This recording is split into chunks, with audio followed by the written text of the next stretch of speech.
Hoş geldin. Bugün masamızda senin için bayağı özel notlar var. Konumuz hepimizin bildiği o klasik lezzet. Kara orman pastası, yani Schwarzwälder Kirschtorte. Ama bu defa sadece tarife bakmıyoruz. Yok yok tariften öte. Aynen. İşin ustalarından, yani şeflerden gelen o hani mükemmel sonucu yakalamak için kritik püf noktalarına dalıyoruz. Kesinlikle. Bu notlar var ya adeta bir define haritası gibi. Amacımız da ne? Bu haritayı okuyup seni o iyi pastadan vay canına dedirtecek pastaya götüren en önemli detayları, o küçük ama devasa fark yaratan sırları ortaya çıkarmak. Tamam, Sanki kulağına bir şef fısıldıyormuş gibi notların özünü sana aktaracağız. güzel. Şöyle bir an düşünelim. Mutfağa girdin, tamam mı? Kara orman pastası yapacaksın. Kararlısın. Malzemeler önünde, tarif de orada.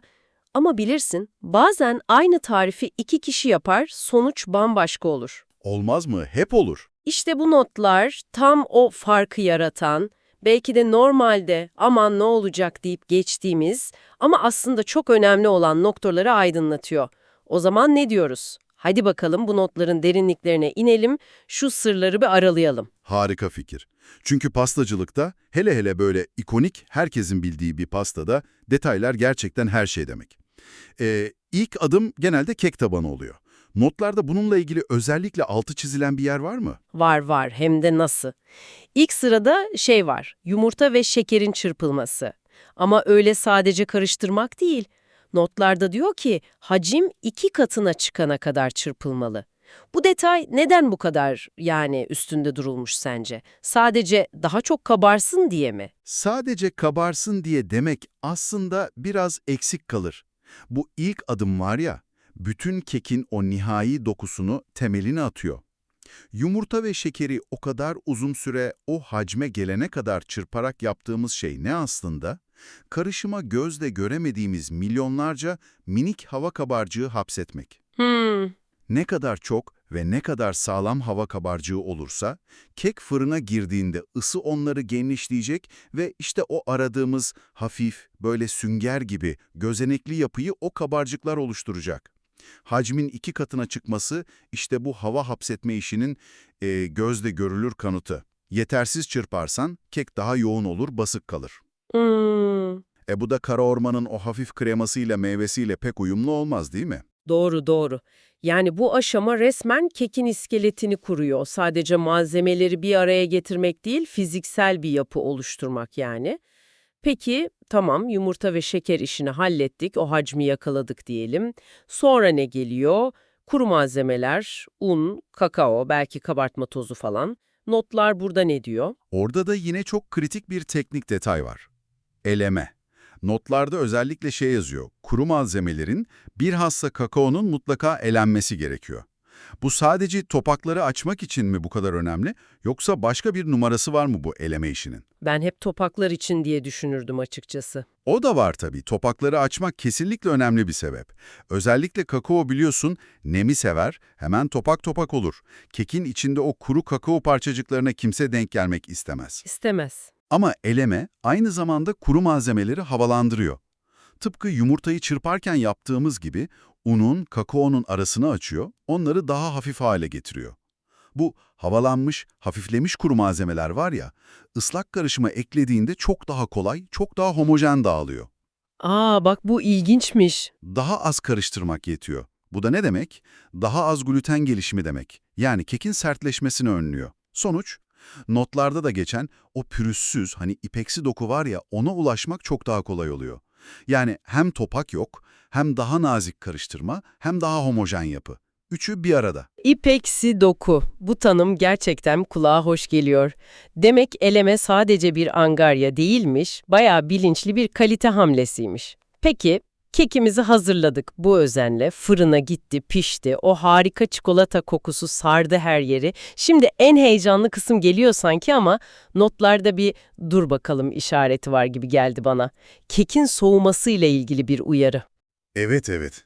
Bu da genelde sabırsızlanıp hata yapılan bir nokta. Notlar çok net. Kek tamamen soğumadan katlara ayırmaya veya işlemeye çalışmayın. Dağılmasına neden olursunuz. Bu sabır gerektiriyor ama çok hayati bir adım. Neden bu kadar kritik peki? Yani biraz ılıması yetmez mi? Şöyle el yakmayacak kadar olsa, sonuçta kesip arasına krema süreceğiz hemen. İşte orada yanılıyoruz genelde.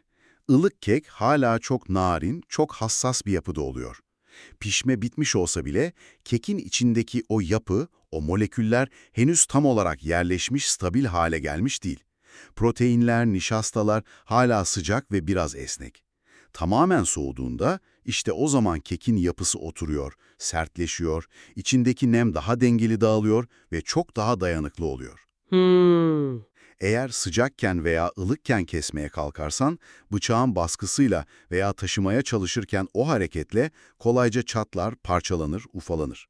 Bütün emeğin boşa gider. evet, kötü olur. Krema sürmek, katları üst üste koymak işkenceye döner. O yüzden oda sıcaklığında tamamen soğumasını beklemek aslında sonraki adımları çok daha temiz, çok daha başarılı hale getiriyor. Sabretmeye değer yani. Tamam, mesaj alındı, sabredeceğiz. Kekimiz buz gibi oldu diyelim. Şimdi sıra o pastanın alameti farikasında, krema. Kara orman pastası demek, bol köpük köpük krema demek. Notlarda krema ile ilgili ne gibi sırlar var? Sıcaklıkla ilgili bir şeyden bahsediliyordu sanki, değil mi? Hem de nasıl? Notlardaki belki de en katı kurallardan biri bu olabilir. Kullanılacak krema çok soğuk olmalı. Hatta işi iyice garantiye almak için şey bile denmiş.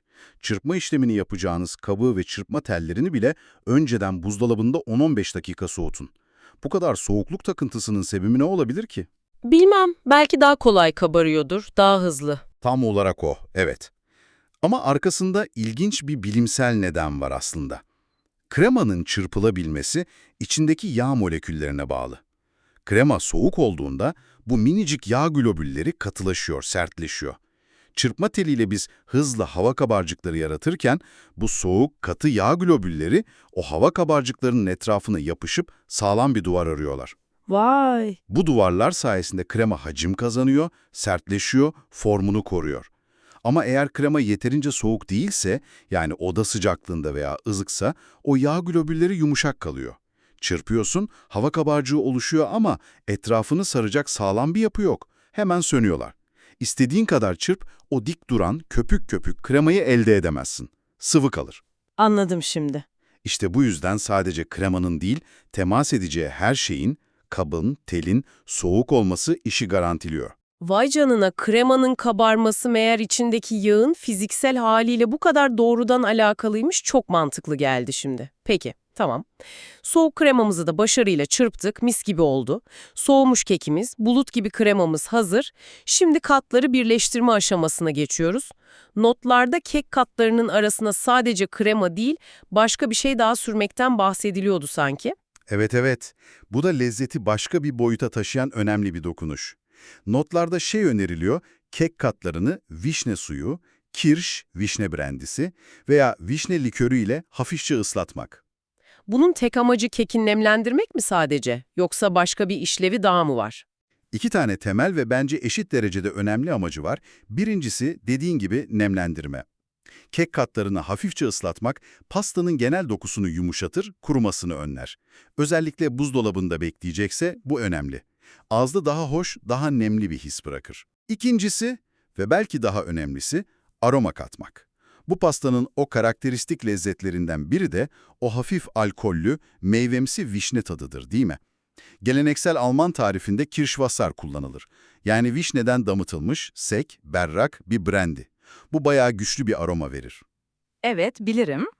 Notlar, alternatif olarak alkolsüz isteyenler için iyi kalite bir vişne suyunu veya daha tatlı, daha az alkollü bir seçenek olarak vişne likörünü de önermiş. Hangisini seçersen seç, bu ıslatma işlemi pastaya o ikonik kara orman lezzetini veren temel unsurlardan biri oluyor. Yani hem dokuyu iyileştiriyor hem de pastanın kimliğini tamamlıyor. Anladım. Yani sadece tatlı bir kek ve krema yığını değil, arada o meyvemsi, belki hafif buruk, alkollü veya alkolsüz o katmanda lezzet dengesi için şart diyorsun. Peki, katları ıslattık, kremayı sürdük, araya belki vişneleri de koyduk, pastayı birleştirdik, artık yiyebilir miyiz? Yoksa şeflerin notlarında son bir sabır testi daha mı var? Ben öyle hissettim sanki. Hislerin çok doğru. Belki de uygulaması en zor ama sonucu en çok değiştiren adımlardan biri geliyor sırada. dinlendirme. Notlar ısrarla şunu tavsiye ediyor: pastayı servis etmeden önce en az birkaç saat ama ideali bir gece buzdolabında dinlendirin. Gerekçe olarak da tatların birbirine geçmesi, bütünleşmesi ve pastanın tam kıvamını bulması gösterilmiş. Bu hani hep aradığımız pastane kıvamı var ya, onun sırrı burada mı acaba? Büyük ölçüde evet, kesinlikle burada. Bu dinlendirme süresi sadece pastanın iyice soğuyup keserken dağılmaması için değil, o süre zarfında farklı katmanlar arasında adeta sihirli bir etkileşim başlıyor. Kek katları sürdüğün o vişne suyunu veya kirşi yavaşça içine çekiyor, kremanın nemi keke geçiyor, kekin nemi kremayla bir dengeye ulaşıyor. Yani bir nem alışverişi oluyor. İlginç. Daha da önemlisi, aromalar resmen evleniyor. Çikolatanın tadı, vişnenin o tatlı ekşi hali, kirş kullandıysan onun aroması, kremanın daha nötr lezzeti. Bütün bunlar birbirine karışıyor, kaynaşıyor ve ortaya çok daha derin, daha kompleks, daha dengeli bir bütün çıkıyor. Hemen yediğinde belki ayrı ayrı aldığın tatlar, dinlendikten sonra tek ve uyumlu bir lezzet şölenine dönüşüyor. Tatların evliliği. Evet, işte o pastane kalitesi dediğimiz his, bu oturmuş, bütünleşmiş lezzetten ve nemini tam bulmuş dokudan geliyor aslında. O yüzden o bekleyiş altın değerinde. Çok güzel ifade ettin. Demek o bekleyiş, lezzetin olgunlaşması için olmazsa olmaz bir süreç. Peki, geldik pastamızın dış görünüşüne. O klasik, üzeri ve yanları bol çikolata rendesiyle kaplı haline. Bunun için de pratik bir ipucu vermiş mi notlar? Sanki çikolatayı rendelemekle ilgili bir şey okumuştum gibi hatırlıyorum. Evet, basit ama çok etkili bir ipucu var orada. Rendeleyeceğiniz bitter çikolatayı kullanmadan önce kısa bir süre, mesela 15-20 dakika kadar dondurucuda bekletin. Neden özellikle dondurucudan çıkmış sert bir çikolata tercih ediliyor sence? Daha kolay rendelenir herhalde, bilmiyorum. Sebebi tamamen fiziksel aslında. Çikolata oda sıcaklığında, hele bir de elimizin ısısıyla temas edince nispeten yumuşuyor. Bu yumuşak çikolatayı rendelemeye kalktığında rendenin dişleri arasında kolayca eriyor, yapışıyor, topak topak oluyor. Ortaya böyle net, belirgin rendeler yerine daha çok ezilmiş, bulaşmış bir görüntü çıkıyor. Evet, doğru. Ama çikolatayı dondurucuda bekletip iyice sertleştirdiğinde yapısı daha kırılgan hale geliyor. Rendenin o keskin dişleri bu sert çikolatayı eritmek yerine temiz bir şekilde kesiyor ve ince, uzun, belirgin, daha düzgün rendeler oluşturuyor. Bu da pastanın hem çok daha profesyonel görünmesini sağlıyor hem de yerken ağızda o hafif çıtırtıyı veriyor. Yani hem görüntü hem doku için önemli bir detay. Çok mantıklı. Soğuk çikolata eşittir temiz kesim yani. Anlaşıldı. Peki tüm bu adımları, püf noktalarını konuştuk. Şöyle bir geri çekilip büyük resme bakalım mı? Bu notlardan damıttığımız temel mesaj ne oldu sence? Yani mükemmel bir kara orman pastası için olmazsa olmazlar neler gibi duruyor. Bence 3 ana başlık çok net öne çıkıyor. Birincisi sıcaklık kontrolü. Yani yumurtanın çırpılmasından tut, kekin soğutulmasına, kremanın ve hatta kabının, telinin buz gibi olmasına, en son rendeleyecek çikolatanın dondurulmasına kadar her aşamada doğru sıcaklığı tutturmak şart. Evet. İkincisi sabır. Acele etmemek. Keki soğuturken sabır ve en önemlisi pastayı servis etmeden önce o tatların evliliği için dinlendirirken sabır.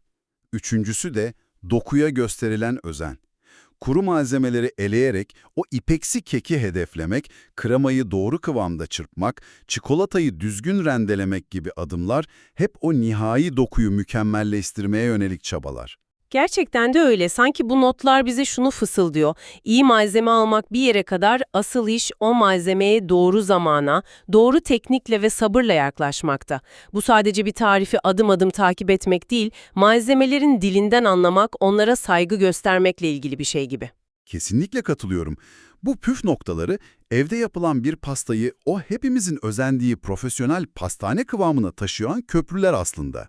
Her biri tek başına küçük bir detay gibi görünebilir ama hepsi bir araya geldiğinde sonucun kalitesini inanılmaz derecede artırıyor. Yani soğuk kremanın kattığı o hafiflik, dinlenmiş pastadaki o derinleşmiş lezzet, kekin o süngersimi ama nemli dokusu, düzgün çikolata rendesinin kattığı o son dokunuş, bunların hepsi bu özenli adımların birer sonucu. Gördüğün gibi bu şef notları sayesinde Karaorman pastası yapımının sadece malzeme listesi ve adımlardan ibaret olmadığını, her bir adımın arkasındaki nedeni anlamanın ve bunu uygulamanın ne kadar büyük bir fark yarattığını bir kez daha kavramış olduk. Bu detaylar eminim senin de pastanı bir sonraki seviyeye taşımana yardımcı olacaktır. Ve şunu da unutmamak lazım, bu detaylara gösterilen özen sadece teknik bir ustalık değil. Aynı zamanda yapılan işe, malzemeye duyulan saygının da bir göstergesi. Sonuçta ortaya çıkan lezzet de bu özenin, bu emeğin bir yansıması oluyor. O pastane kıvamı dediğimiz şey de aslında bu titizliğin ve sabrın damakta bıraktığı iz. Bütün bu teknik detayları işte sıcaklığı, sabrı, dokuyu konuştuk. Hepsi çok çok önemliymiş anladık. Peki bir adım daha öteye gitsek, sence bu tekniklerin mükemmel uygulanmasının yanında kullanılan malzemenin kalitesinin kendisi, mesela o kullandığın çikolatanın kakao oranı, seçtiğin vişnelerin türü, tazeliği, kremanın yağ oranı gibi etkisi ne kadar belirleyici? Belki de bir sonraki keşif yolculuğun bu temel bileşenlerin en iyisini bulmak üzerine olmalı. Ne dersin? Üzerine biraz düşünmeye değer bir soru bence.